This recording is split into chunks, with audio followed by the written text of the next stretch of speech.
This is Ellen Press, wise and quirky voiceover tidbits in history on the modern traffic signal. Traffic signals dates back to 1868 with British railway engineer named J.P. Knight.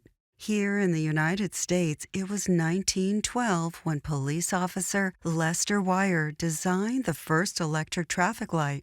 It wasn't until 1914 when the first installation was in Cleveland, Ohio.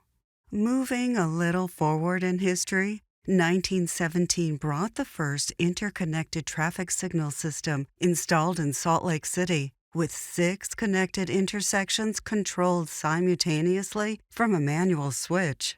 1920 brought many changes. William Potts, a Detroit policeman, invented the first 4-way and 3-colored traffic lights. He introduced yellow lights to indicate the light would soon change.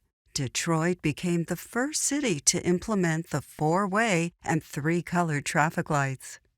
Likewise, in the same year, Los Angeles installed 5 signals on Broadway, manufactured by the Acme Traffic Signal Company. Stop and go semaphore arms with small red and green lights with bells that would ring just before the flag changed. African-American inventor Garrett Morgan received a patent in 1923 for an electric traffic signal. Morgan owned a sewing machine company in Cleveland, and after witnessing a horrific accident, worked on his automated traffic signal system. GE paid him $40,000 for the invention. 1928 and 29, inventor Charles Adler Jr. developed a sonically actuated traffic light. To operate it, drivers pulled up to a red light and honked their horns to make the light change. First installed in Baltimore, this light served as the basis for the modern traffic signal. Adler also invented a pedestrian push button. It was the first pedestrian-actuated signal. Jumping to the 1950s, computerized detection came to be used in traffic lights. A pressure plate was placed at intersections so computers would know that a car was waiting at the red light. And in the 1960s, as computers improved, they could monitor traffic and change lights in an even more efficient way. The countdown timer was introduced to traffic lights in the 1990s to help pedestrians know whether they have enough time to cross the road before the signal changes color.